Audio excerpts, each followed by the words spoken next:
성형외과 수술실에는 환자를 진찰했던 의사가 아닌 다른 의사가 있었다.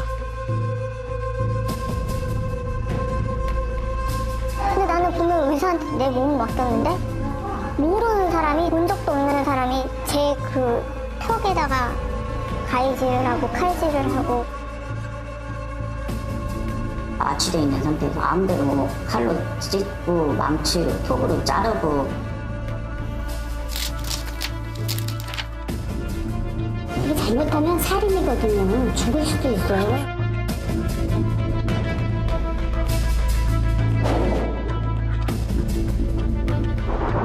광고나 방송 출연 등을 통해 유명세를 탄 스타 의사는 자신이 수술할 것처럼 상담을 진행했다. 그리고 수술실에서 환자가 잠든 사이 전혀 모르는 의사로 바꿔치게 된다.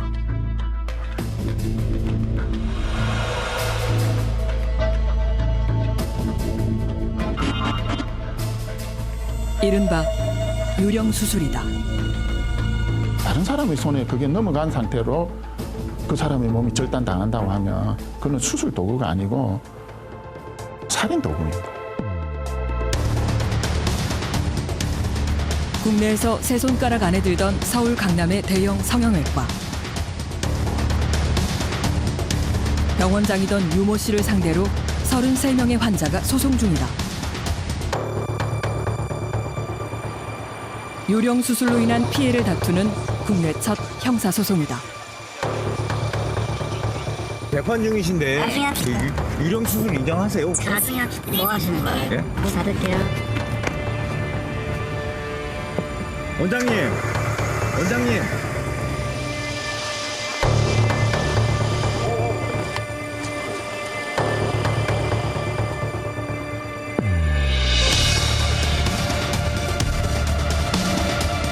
그 성형외과 수술실에서는 무슨 일이 벌어졌던 것일까?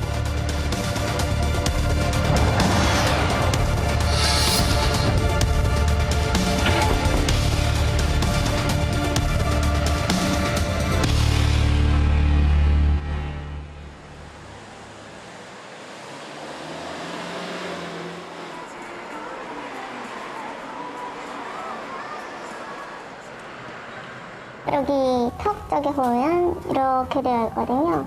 이렇게 피아노 분들도 락 했다는 거예요, 수술을. 감각이 없어요. 아예 없어요. 이거지? 네. 그 뭐라 해야지, 치과에서 마취하잖아요. 그러면 예. 얼얼하면서 이제 내 것 같지 않은 느낌 드시는 예. 네, 그런 느낌이라고 보시면. 항상 마취한 느낌으로 항상. 네네네. 수술은 잘못됐다.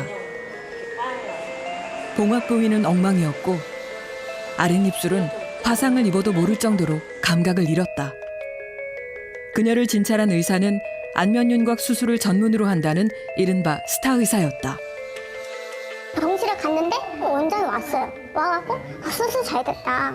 자기가 뭐 원래 5mm만 자르고 했는데 그 신경이 짧아서 그냥 3mm만 자르. 뭐 이런 식으로 자기가 한 것처럼 그 수술 내용을 하고 나가시니까 이분이 했구나. 당시에도 누워있을 때도 그렇게 설명을 하고 가셨으니까 뻔뻔하게.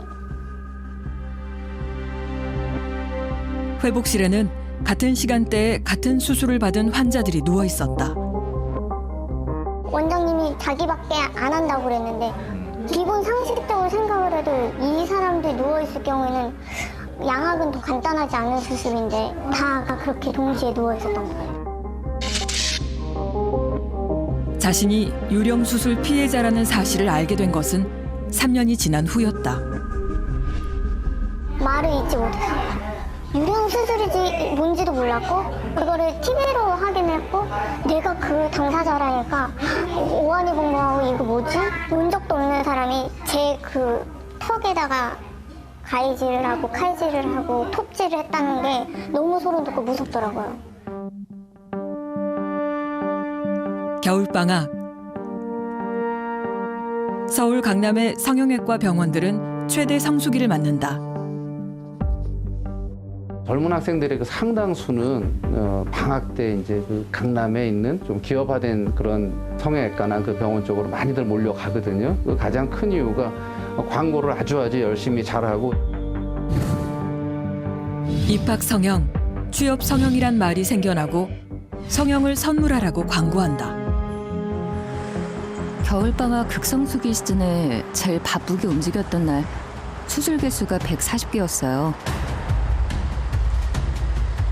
한 성형외과에서 성형수술을 받던 여고생이 의식불명 상태에 빠져서 2달째 지금 병상에 누워 있습니다.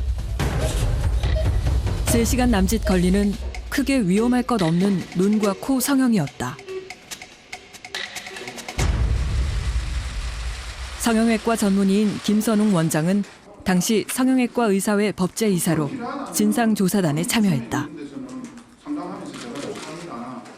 그 쌍꺼풀 수술하고 코 수술을 하다가 애가 뇌사에 빠졌다가 사망했다? 그걸 받아들일 수가 없었던 거죠. 그리고 그 2가지 이유죠. 굉장히 흉흉한 소문들이 많이 돌고 있던 차, 그리고 그 병원은 그런 소문들의 중심에 있던 병원 중에 하나였고. 여고생이 성형수술을 받았던 2013년 12월 9일은 해당 성형외과가 새 건물로 이전한 첫날이었다.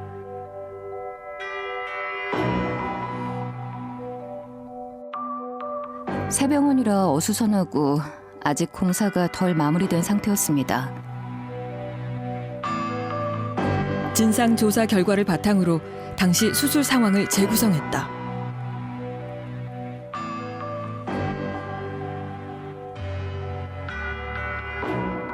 오후 5시, 눈 성형 수술이 시작됐다. 6시 20분, 눈 수술을 마친 의사는 수술실을 떠났다. 다른 환자 상담 때문이었다. 40여 분 동안 여고생은 홀로 있었다. 환자한테 수면 마취를 걸어놓고 그 다음에 그 자리를 비우고서는 다른 환자를 진료하거나 이렇게 보는 것. 사실은 환자는 안전의 사각지대에서 목숨을 쓸데없이 잃을 수도 있는 그런 무시무시한 상황이 되거든요.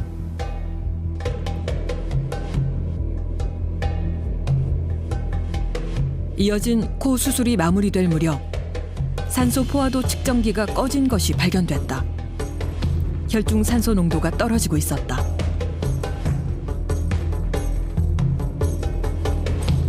급히 달려온 마취과 의사가 심폐소생술을 시작했다.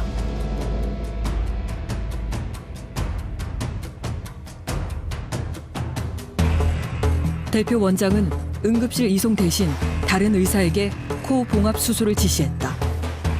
그 과정에서 전신 마취제가 투여됐다.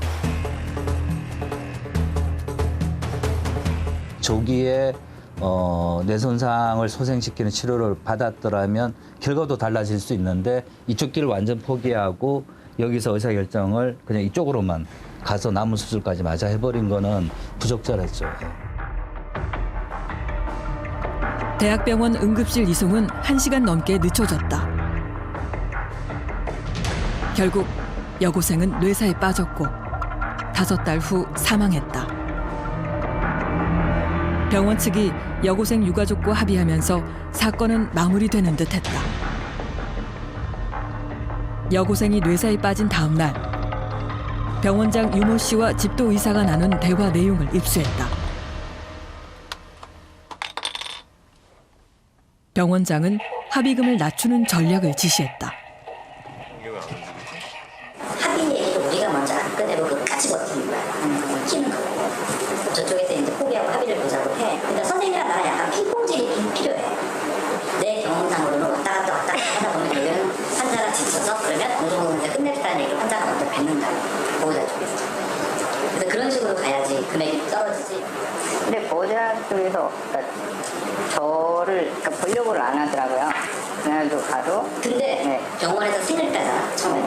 그리고 우리한테 지랄이지 여기 가면 그러면 보호자는 다른 방법이 없잖아. 블라인드도 옛날에 스타일한 것은 받는 자만 모르겠지만 그런 경우도 결국에는 병원에서 해결을 했어. 병원장의 지시 중에는 의료기록 조작으로 의심되는 대목도 나온다.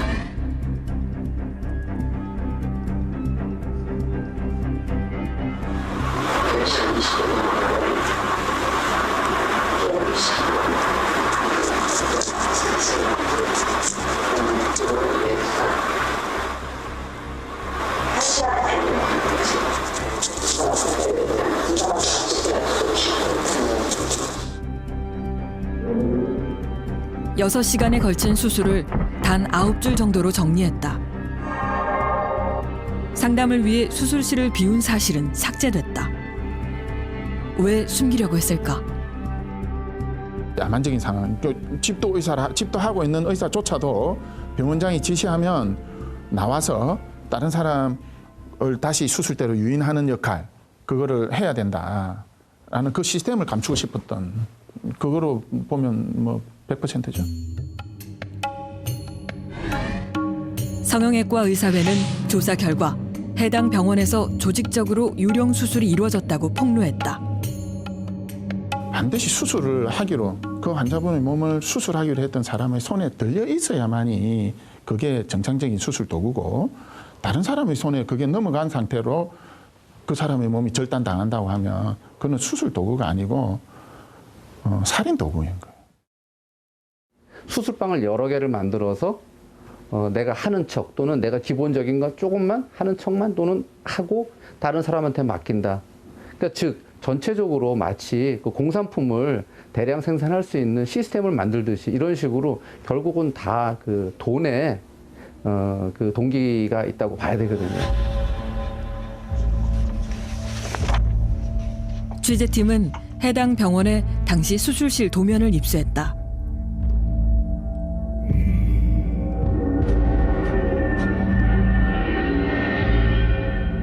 커튼 칸막이를 사이에 두고 2개의 수술대가 놓여 있다.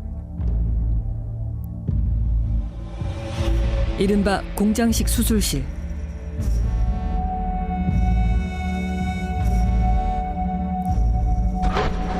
대부분 수술실에는 2개의 수술대가 설치돼 있었다.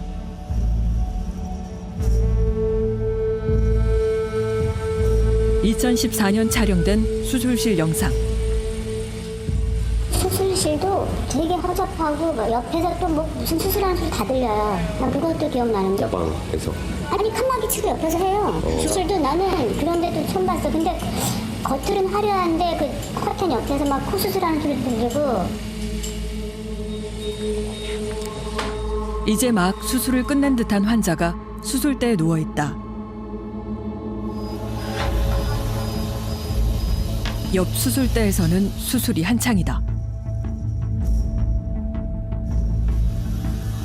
감염 등의 우려로 의료법은 한 수술실 2개의 수술대를 금지한다. 할 이유가 없죠, 저렇게. 동시 수술하겠다는 거고 유령 수술이죠. 동시 수술을 하면 거의 유령 수술로 바로 연결되고 다 그런 구조죠, 그렇게. 병원장 유모 씨는 수술 시간에 엄격했다. 각각의 수술의 소요 시간이 정해져 있었다고 한다. 어쨌든 유난히 시간에 대해서 좀 민감했던 것 같긴 하네요. 아니 뭐 유난히 좀 느리고 그러면 이를테면 약간 비아냥거린다든가 뭐 좀 비웃는 듯한 상황. 손이 뭐 예쁘게 조금 안 되실 거면 나중에 원장님 병원 차려서 의사시라고 여기서 빨리 끝내라고 그러지 말고. 유령 수술에 대한 경찰 수사는 병원 측의 비협조로 어려움을 겪었다. 그 사망 사고가 났던 그런 병원들이라든지 이런 데는 일부러 고의로 의료 기록들을 다 폐기시켰습니다. 저희가 압수수색을 하는 과정에 의료 기록지라든지 이런 것들이 없었고, 그래서 저희들은 그때 당시 포렌식을 이용해서 여러 가지 자료들을 찾아냈고. 어렵게 복원해낸 수술 일정표. 과연 이런 일정을 의사들이 소화할 수 있는지 곳곳에서 의심이 들었다.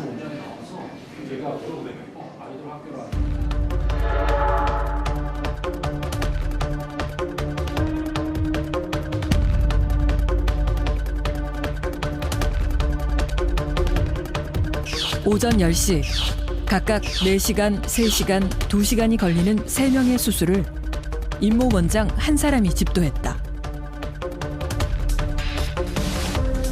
오후 2시까지 수술이 없어야 하지만 임 원장은 12시에도 2시간짜리 수술이 또 잡혀 있었다. 1월 28일 임 원장은 12시와 오후 7시에도 동시에 2명의 수술을 진행했다. 다른 의사도 마찬가지. 오전 10시 의사 윤모 원장은 각각 3시간과 1시간이 걸리는 2명의 수술을 동시에 진행했다. 유령 수술을 하고 있다라는 거를 그냥 말하는 거예요. 그 수술을 하는 중간에 조금 하면 딴 사람한테 맡기고 자기는 또 다른 수술을 하러 가겠다. 지금 그 얘기거든요. 2014년 숨진 여고생을 직접 수술했던 집도일을 어렵게 만났다. 팀장급이었나 있었는데 그 사람이 스케줄을 짜면 저녁에 그거를 위원장한테 결제 맡고 게시하는 식으로 그렇게 했어요. 윤곽 환자들, 안면 윤곽, 양악 환자들 같은 경우는 뭐 거의 100% 가깝게 다 유령 수술이었으니까. 눈, 코, 성형 전문이었던 그도 몇 번 유령 수술을 했거나 맡긴 적이 있다고 털어놨다. 제가 눈 수술하는 사이에 코 수술을 이비인후과 의사를 시키고 이비인후과 의사 수술하는 사이에 또 저는 상담도 할 수 있고 수술도 할 수 있고 여러 가지 일을 시킬 수 있잖아요, 병원 입장에서. 당시 의사들의 근로계약서에는 유령 수술과 관련한 조항이 명시돼 있었다. 의료 고객이 집도의로 알며 집도를 실제 의리 시행한 경우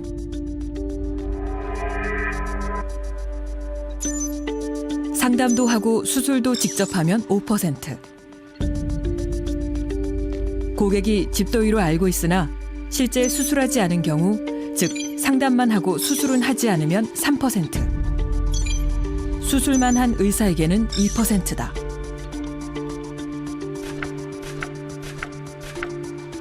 실제 급여 명세서를 보면 기분, 즉 진찰한 수술을 넘긴 경우와 테이큰, 유령 수술을 했을 때의 성과급을 건수별로 받았다. 왜 상담이 중요하냐? 상담 잘해야 수술이 늘어요. 수술할 수 있는 기회라도 잡으셔야 될 거 아닙니까? 그죠? 상담을 못하고 상담자의 영업력에 의존하는 원장은 절대로 성공할 수가 없습니다. 돈을 버는 거는 상담이지 수술이 아니다. 수술을 하다가도 상담을 할 때는 항상 뛰어나와야 된다. 이런 식으로. 그러다 보니까 대리수술이 횡행하게 된 거죠. 이를테면은 인지도가 점점 올라가는 원장들은 수술이 많아지는데 근데 밖에서 수술을 원하는 사람들이 또 많아지니까 여고생 사망 사고가 발생하자 양심 선언이 나왔다. 사고 1년 전까지 해당 병원에서 월급제로 일했던 봉직의사 배모 씨. 2013년 8월부터 10월까지 제가 진찰했던 모든 턱 광대뼈 축소수술 환자들은 같은 병원 치과의사가 있습니다. 그는 유령 수술 환자 명단을 폭로했다. 14개월 동안 진찰만 하고 직접 수술하지 않은 유령 수술 피해자. 배 씨 등 단 2명의 의사가 집계한 숫자만 185명이었다. 당시 해당 병원에는 18명 정도의 의사가 있었다. 1년 2개월 만에 이제 185명이라고 하면 대충 그냥 그렇게 적게 했던 사람들이 그나마 저렇게 이제 내부 제보를 한 건데 그게 곱하기 10 내지 20으로 봐버리면 뭐 3,000명, 4,000명이 이제 그 피해자들이 뭐 엄청 기하급수로 늘어나겠죠, 당연히. 그런데 그 중에 얼마나 많은 사람들이 죽었고 얼마나 많은 사람들이 장애를 앓고 있고 부작용에 시달릴지는 참 생각만 해도 끔찍한 일이죠. 환자들은 이 사실을 알 길이 없었다. 명단에 있는 피해자를 수소문해 직접 만났다.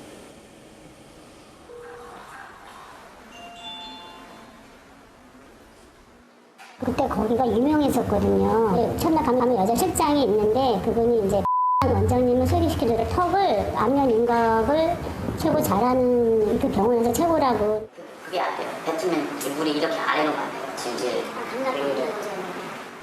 애초에 간 것도 그 인터넷에서 원장을 보고 가가지고 상담을 하고 본인이 다 해주겠다고 이렇게 다 진찰도 하고 다 한 다음에 원장이 VIP들만 수술을 해가지고 일반인들은 수술을 안 해준다. 근데 딱 저까지는 그 전에 와가지고 계약금을 걸었기 때문에 해줄 거다. 그러니까 이런 기회는 진짜 없다. 안면 윤곽 성형은 위험한 수술이다. 전신 마취가 필요하고 뼈 절단 등 수술 난이도가 높은 까닭이다. 수술이 걱정됐던 임 씨는 만일을 대비해 소형 녹음기를 가지고 들어갔다. 그런데 수술을 직접 한다던 유모 원장의 목소리가 없었다.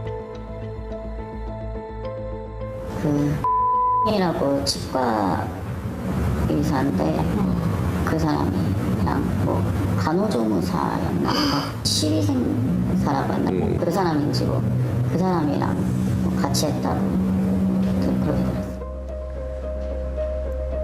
황 씨는 누가 자신을 수술했는지 아직도 알지 못한다. 갸름하길 원했던 얼굴 윤곽선은 오히려 울퉁불퉁해졌고 아래턱 부분은 감각을 잃었다. 임 씨는 장애가 생겼다. 코로 물이 들어가면은 이쪽까지 인중 쪽까지 이게 물이 차는 느낌이 들면서 태어나서 한 번도 느껴본 적은 없는 그런 감각인데 얼굴 전체가 경련이 막 일어나가지고 와비가 오고 막 그래서 수영장 같은 데는 거의 못 가죠. 우리가 마루타가 되는 거잖아요. 시험 대상이 되는 건데 이렇게 이제 배우는 과정에서 그런 사람들이 많이 와서 한다는 소리를 들었거든요.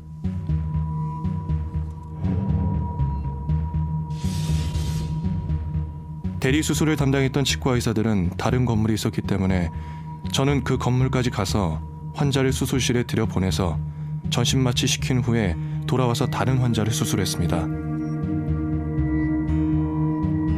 성형외과 바로 옆 안면윤곽센터에 치과가 있었다. 2010년부터 치과 위치는 아예 성형외과 내부로 바뀌었다. 치과가 따로 있는지 몰랐어요. 지하로 또 치과가 따로 있고 치과 간판도 없어요. 그냥 여기 그냥 수술실이라고 하는데 알고 봤더니 여기 그냥 치과였고 위에는 성형외과였고. 그 수술방에는 그렇게 성형외과 의사가 수술하는 것처럼 이렇게 환자하고 약속을 하고서는 실질적으로 수술을 진행한 사람들은 주로 이제 그 치과 의사들이 진행을 해버린 거죠. 그러니까 이거는 뭐 환자한테는 전혀 동의를 받지도 않고 그냥 자기들끼리 그냥 공산품 물건 만들듯이 그냥 하청을 줘버린 거죠. 하청은 분야별로 이루어졌다. 당시 목격자들은 코 수술은 이비인후과 의사가, 지방흡입 수술은 산부인과 의사가 요령 수술을 했다고 말했다. 실습이죠. 수술을 해볼 수 있잖아요. 자기가 혼자 개업을 해봐요. 그 환자 오지 않잖아요. 그렇게 많은 경험을 가질 수가 없는 거잖아요. 탁가랄 전문의인데 자기가 성형외과 간판을 걸어놓고 성형을 한다. 그럼 환자가 올까요? 안 오죠. 그럼 유령 수술 들어가면 환자는 무궁무진하게 많잖아요. 자기한테 배정이 되잖아요. 그럼 마음대로 수술을 해볼 수 있잖아요. 취재 과정에서 유령 의사에 대한 믿기 힘든 정황까지 확인했다. 해당 병원의 간호조무사가 수술실에서 봤다는 조선족 중국 의사의 존재.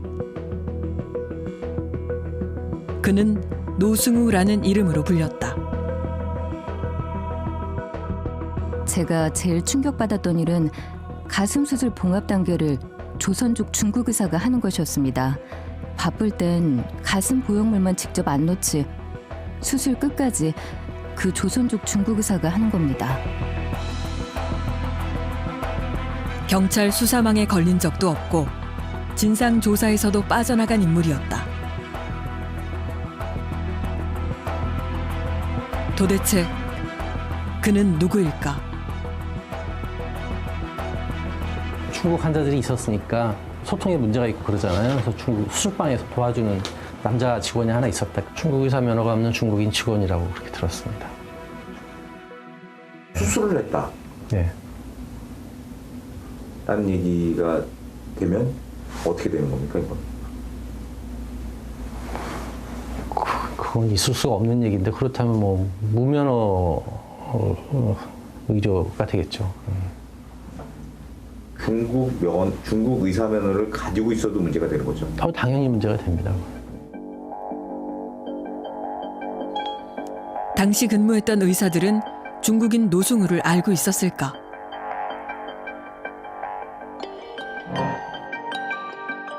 근무하실 때 조선족 중국 의사 얘기 직접 보셨죠? 예, 그때 근무할 때. 조선족 말투. 그 약간 북한 말투 비슷한 그런 말투 있잖아요. 조선족들이 하는 한국말. 그러니까 제가 근무하면서 본 거는 그거죠. 옆에서 어시스트 하고 그 다음에 이제 봉합하고 이런 거. 노 씨가 수술실에서 직접 봉합하는 것을 봤다는 증언. 취재 과정에서 휴대전화 영상을 확보했다.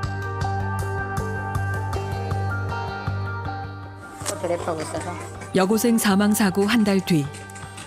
해당 성형외과 수술실. 수술복을 입은 남자가 중국어로 환자를 깨우기 시작한다.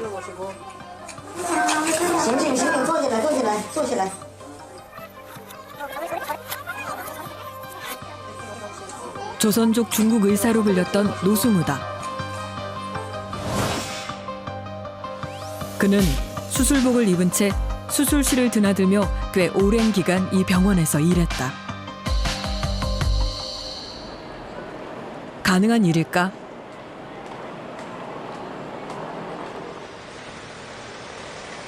취재진이 찾아낸 연락처로는 연결이 되지 않았다. 원장 계속 따라다녔거든요, 이분은.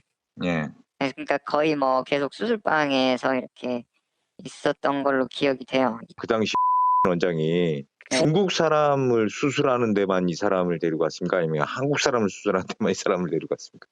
둘 다. 둘 다. 어쨌든 간 수술을 하는 데는. 네. 수술에 참여했죠. 수술실에서. 노 씨를 수술실에 들였다는 임모 원장은 현재 다른 병원 대표 원장이다. 노승우 선생 관련해 갖고 여쭤볼 게 있어서 왔다고 말씀하시면 알아들을게요. 중국인 의사가 수술실에서 수술을 했다. 선생님 수술방에 유독 그 사람이 자주 들어갔다. 제가 뭐라고 얘기 드릴 게 좀 없습니다. 그 노승우 씨에 대해서는 잘 모르십니까? 잘 몰라요. 아, 그래요? 네. 수술실의 중국인 노승우. 그 바로 옆에서 수술을 집도하고 있는 의사. 임 원장이다. 그는 끝까지 노승우를 모른다고 주장했다. 그 선생님 수술에 뭐 노승우란 사람이 와서 수술한 적은 없다? 당연하죠. 예, 저는 제 수술을 제가 직접 다 하고 모든 결과나 이런 것들은 다 제가 다 하는 건데 누가 제보를 했는지 어떤 의도로 이걸 얘기하는 건지 그걸 잘 모르니까. 노승우라는 사람을 본 적은 없어요? 그러면? 기억은 안 나요. 기억이 안 나시네요. 네. 얼굴을 수술하고 있다니 누굽니까? 네. 원장 원장 맞아요? 네. 모르겠다. 뭐 이런 얘기를 하더라고요. 모를 수가 없죠. 100%죠. 아, 그걸 어떻게 모를 수가 있어요. 자기가 데리고 다니던 사람이. 저희보다 더 잘 알면 잘 알았지 모를 수가 없죠.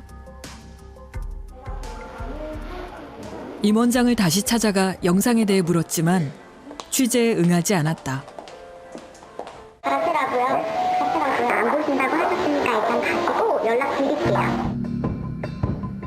이틀 후 임 원장은 얼굴을 본 적은 있지만 잘 아는 사람은 아니라고 주장했다. 큰 병원에서는 많이 되어 있더라고요. 규모가 작은 데서는 누가 수술방 들어가는지 다 알기 때문에 어느 정도 규모가 있는 병원에서 할 수밖에 없는 구조죠. 초보 의사들이 많이 들어가 있기 때문에 그거 자체만으로도 문제가 생길 소지가 많죠. 연차가 일단 몇 년 차 안 될 경우는 뭐 저를 비롯해서 아무리 본인이 열심히 한다고 하더라도 수술이 스킬풀하게 끝나지 않을 가능성이 높으니까 그것만 가지고도 리스크가 일단 있는 거고. 대형 성형병원은 성형외과 의사로 첫 출발하기 좋은 곳이라고 한다. 도덕적이지 않은 느낌이 좀 있었는데 꽤 있었는데 이 업계에 발들인 지 얼마 안 된 사람들은 사실 뭐 인바 손을 푼다고 하는데 그 케이스를 경험하는 게 사실 되게 은혜로운 일이기도 하기 때문에 그 친구들은 이제 유령수술에 들어가서 특별적인 키를 들고 또 그만큼 수익도 받고 오히려 그 아래에 일했던 친구들은 뭐 원망하거나 그러지 않아요. 취재팀은 유령 수술이 벌어지는 수술실 영상을 입수했다.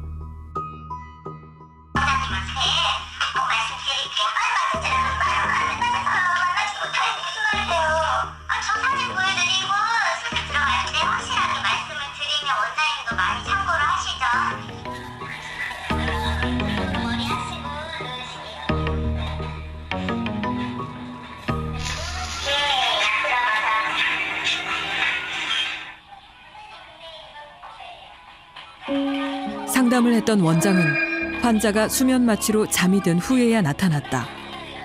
수술복도 입지 않은 채였다. 수술은 다른 젊은 의사가 집도했다. 유령 수술이었다.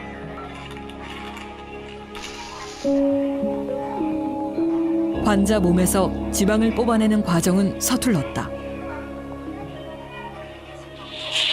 너무 안 나오는데요? 망했다. 아니 제가 못해서 안 나와요. 근데 오늘 제가 딱 찍은다고 이런 근육에다 이렇게 알 수 있어요? 근육이가 뻑뻑하지? 그 햄이 외치할 때 피 물들였어. 할수 없었어.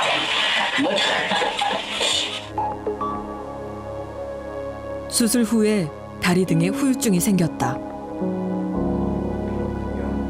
학업, 결혼 모두 어그러졌다. 최 씨는 병원을 상대로 6년째 소송 중이다. 사람들이 이제 제 하는 말을 좀 귀담아 듣는 것 같아요. 이제야 유령수술이라는 단어도 나타나고 이제야 알게 된다는 게 한편으로는 다행이도 싶지만 내가 그동안 이렇게 온 게 잘한 건가. 여고생 사망 사건 이후 유령 수술에 대한 감시와 처벌을 강화해야 한다는 목소리가 높아졌다. 감시도 안 하고 감독 자체가 불가능합니다. 비급여 진료 부분에 있어서는 아예 보건복지부에서 관심을 안 가집니다. 그 감독 자체를 안 해요. 2015년 2월 보건복지부는 유령 수술 방지책을 내놨다.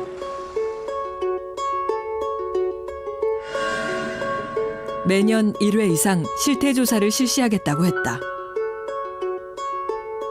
연일에 미용 성형 수술 실태조사를 시행한다고 했는데 실태조사 시행을 했는지 어떤 방식으로 했는지 좀 알고 싶어요. 제가 알기로 안 한 걸로 알고 있어요.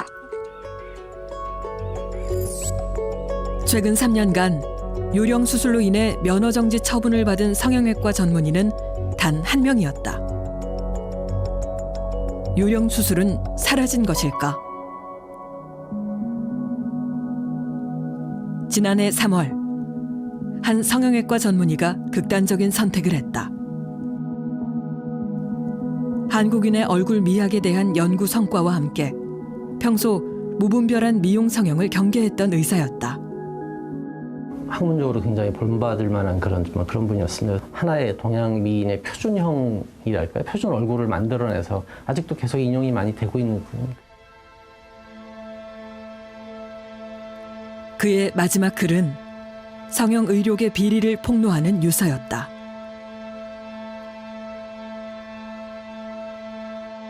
조직적으로 시행된 유령 수술의 온상에서 나는 더 있을 수 없었다. 이 유령 수술은 직원들 모두 알고 있어도 점차 그 나쁜 짓에 둔감해졌다. 그는 의사로서의 양심을 지키기 위해 유령 수술을 거부했다. 과다 경쟁, 덤핑, 공장식 병원 운영, 대리 유령 수술, 달콤한 과장 허위 성형 광고, 모든 것이 악순환되고 있다.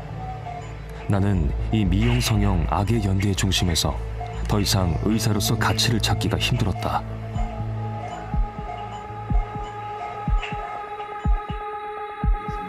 심한 거는 그거죠. 그러니까 수술실에 문이 2개가 있는 거죠. 수술실에 원래 정상적인 문이 있고요. 그 뒤에 거울이나 이렇게 가려져 있는 뒷문이 있는 거죠. 집도에는 나가고 유료의사가 들어와서 수술을 하는 거죠. 다른 의사라고 하는 건 뭐 손을 바꿔가면서 하는 건데 이국에 모여 있으면 몇 분 방 들어가세요. 그러면 들어가는 거고 그러면 다 세팅 되어 있는 거 같죠. 그냥 수술 준비 다 되어 있고 마취 되어 있는 상태죠. 수술실에서 처음 보는 환자인 겁니까? 네, 처음 봤죠. 그냥 차트 보고 현직 성형외과 봉지기의 증언. 요즘 그냥 성숙이라 2번에서 3번, 많게는 4번 정도까지. 예전보다 많이 줄었는데 본인도 최근까지 하루 2, 3회 유령 수술을 하고 있다는 충격적인 이야기였다.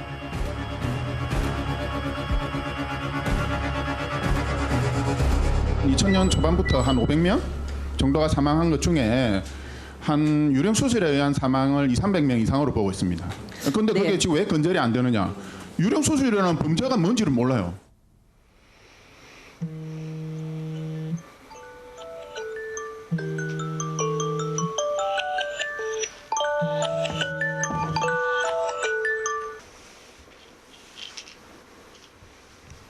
나 아직 살아있구나. 어떡하지? 그게 아침마다 머리를 톱으로 써는 것 같은 느낌이에요.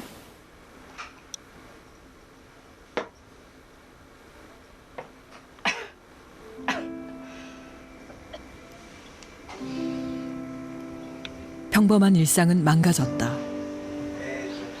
많은 것들이 바뀌었죠. 돌아갈 수 있겠다고 생각을 했던 직장도 돌아가지 못했고 앞이 깜깜하더라고요.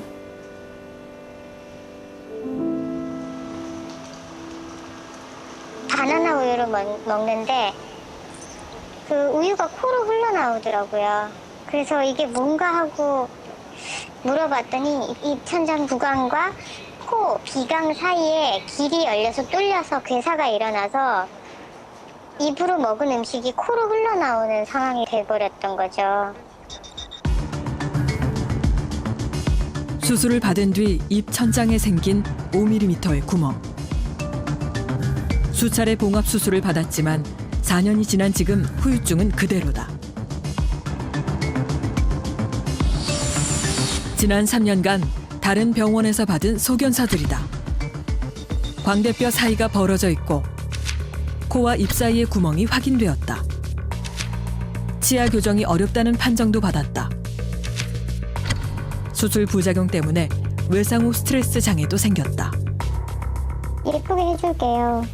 뭐 잠깐 자고 일어나면 괜찮을 거예요. 그래서 저는 사실 이 수술이 큰 수술이라기보다 주사 한 대 맞고 잠깐 자고 일어나 보니 이런 심각한 상황들이 벌어졌고 그때부터 수술에 대해서 내용을 알아보게 된 거거든요. 수술 전 이렇게까지 심각한 부작용이 생길 수 있다는 설명은 듣지 못했다. 수술 동의서에도 그런 설명은 없었다. 하나의 행위에 대해서, 항목에 대해서 다 개별적으로 사실은 그 직접 설명을 들어야 되고 그리고 그 동의서를 다 받아야 되는 거거든요. 전신마취 등이 필요한 수술일 경우 부작용을 구체적으로 설명하고 서면 동의를 받아야 하는 의무는 2016년에야 법제화됐다.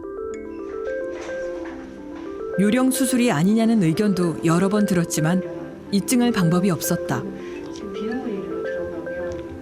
내부의 상태를 보시더니 이런 수술 이렇게 해놓을 수 있나, 10년 전 아이디보다 더 못 해놨네, 이거 다른 사람 손 빌린 것 같은데 라고 선생님들이 말씀하시더라고요.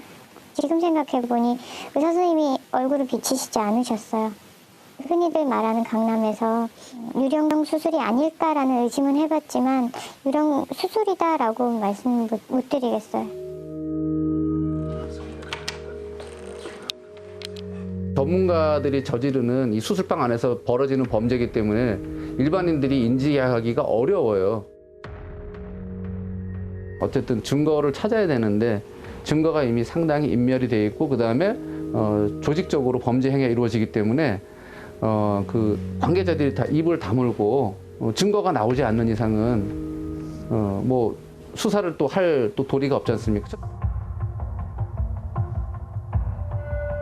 2015년 경찰은 집중적으로 유령 수술에 대해 수사했다. 유령 수술이 광범위하게 진행된다는 내부 제보와 정황 증거를 입수했기 때문이다.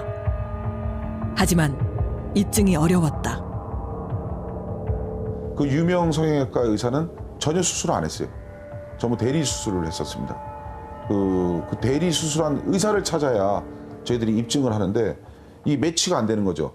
왜냐하면 이 대리 수술한 의사들이 워낙 많다 보니까 A라는 환자를 누가 수술했는지 찾지 못하는 거예요. 또 대리 수술한 건 명확한데 누가 했는지 이제 확인이 안 되니까 성명불 싸우고. 유령 수술로 의심받던 병원들은 대량으로 자료를 폐기했다. 파쇄기도 제가 알기로는 한 5대 정도 더 구입한 걸로 알고 있는데 사실 병원에서 그렇게 파쇄할 일이 뭐가 있어요. 다 보관해야 되지. 진료서를 요구하는 사람들이 있어요. 가끔 보험 때문에. 결국 환자한테 물어보고 진료 기록을 또 만드는 거예요. 환자한테 날짜도 물어보는 거죠. 1년도 언제 받았냐고. 그리고 어떤 원장님한테 받았냐고까지 다 물어보겠죠. 할 때 구체적인 사항을 환자한테 거꾸로 물어보는 거예요. 실제 피해자들이 진료 기록을 요구했을 때 받을 수 없었다. 저는 그 증거를 삼으려고 제가 수술했던 그 기록을 있어야지 또 되잖아요. 예. 근데 안 줬어, 없다 그랬어요. 진료 기록 뭐 그런 거 나중에 그 환자 단체 그쪽에서 알아가지고 그 뒤에 달라고 한번 해봤는데 뭐 폐기했다고 그러더라고요. 2014년 여고생 사망 사건 이후 병원 경영에서 물러났다는 유모 원장. 그는 지금도 병원에 출근하고 있었다. 재판 중이신데 나중에 그 유령 수술 인정하세요? 나중에 뭐 하시는 거예요? 예? 뭐 받을게요. 원장님.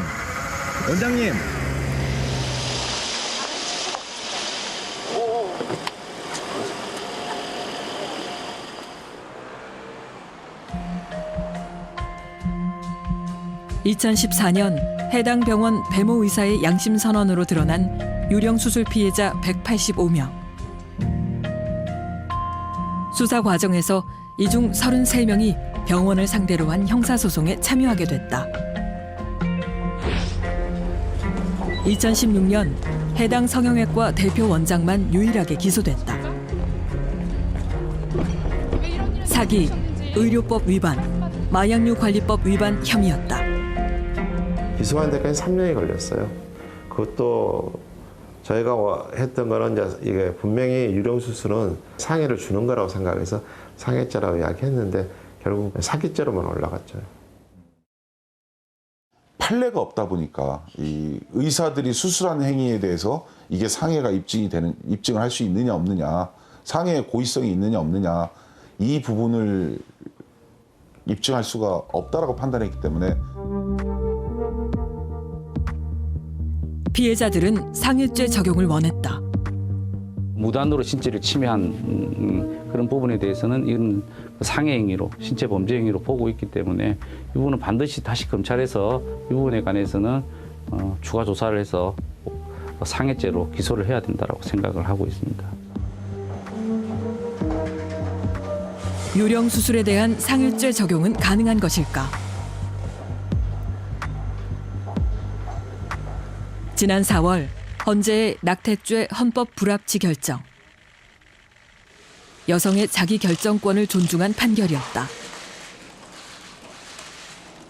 최근 들어서는 특히 뭐 헌재 결정, 낙태 결정에서도 그렇고 그 의료행위라든가 뭐 모든 부분에서 자기결정권을 굉장히 중요하게 생각하는 그런 분위기로 바뀌어가고 있는 상황에서 비춰보면 전향적인 태도를 가지고 상해죄나 강요죄 부분에 대한 뭐 외국의 판례라든가 이런 거를 검토해 보면 법리를 개발할 수 있을 것 같고요.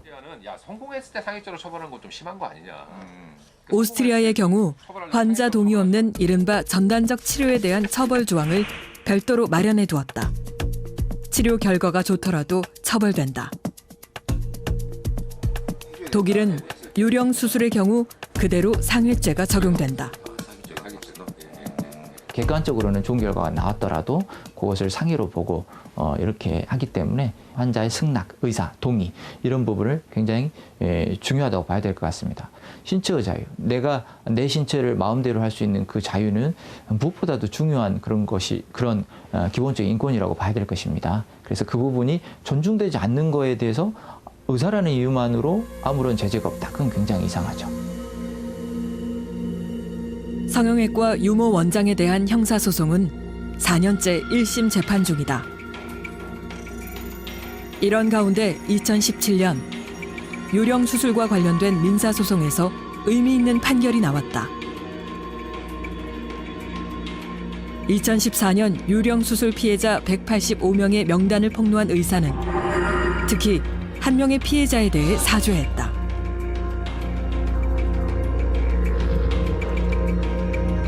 (2013년 9월) 턱 광대뼈 축소 수술을 받았던 김모 씨다.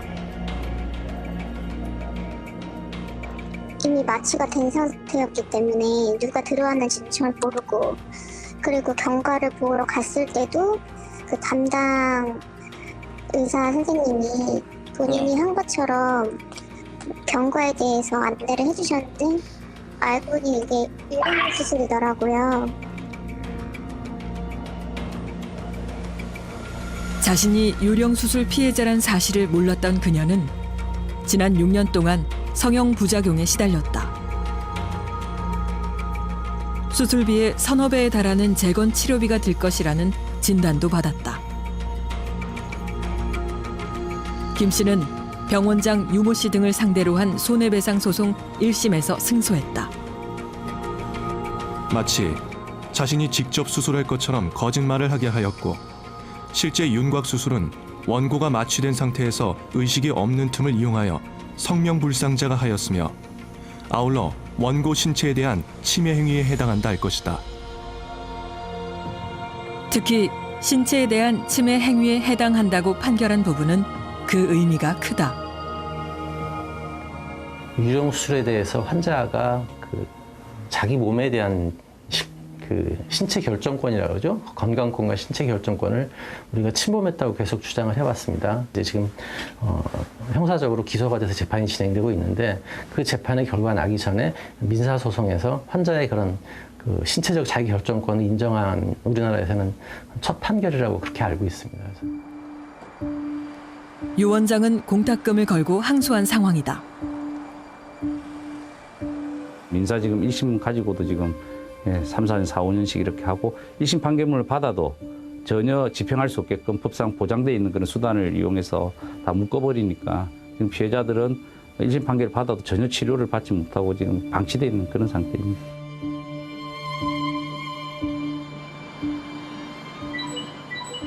지난 12일 유령 수술과 관련한 형사재판. 2016년 4월 이후 7번의 기일 변경을 빼고도 벌써 20번째 열렸다. 유 씨 측은 33명 피해자들 모두를 증인석에 세워달라고 재판부에 새롭게 요청했다. 피해자들 증명권 인정하지 않으시는 건가요? 출근을 하시는 건가요? 재판은 또 미뤄질 가능성이 커졌다. 유령 수술 의혹은 그러면은 전혀 인정하지 않으시는 건가요? 피해자들의 증언 인정하시나요? 사람들이 다 변할 줄 알았어요. 아, 저 병원 망한다. 아니면 저걸로 뭔가 이제 이거는 이슈화 됐으니까 이걸로 뭔가 처벌이 됐든 뭐가 됐든 이게 좀 되겠다 생각했는데 아시다시피 1심만 지금 3년 넘게 끌고 있는데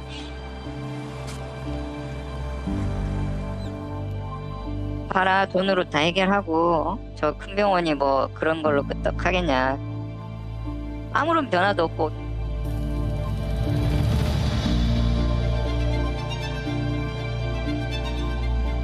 유령 수술을 한 의사들의 시간과 유령 수술을 받은 피해자의 시간은 다르게 흘러갔다.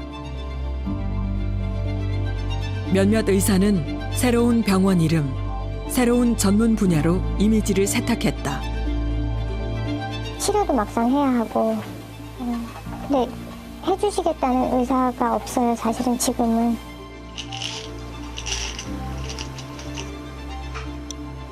너무 많이 망가뜨려놔서 복구가 지금 사실은 좀 힘든 상황이에요.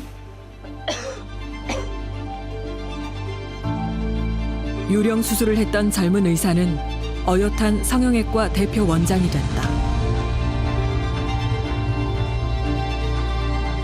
그러니까 저는 아직도 사건이 8년이 다가오지만 제대로 밝혀진 게 하나도 없는 거예요. 재판 도중에도 TV에 출연해 얼굴을 알렸다.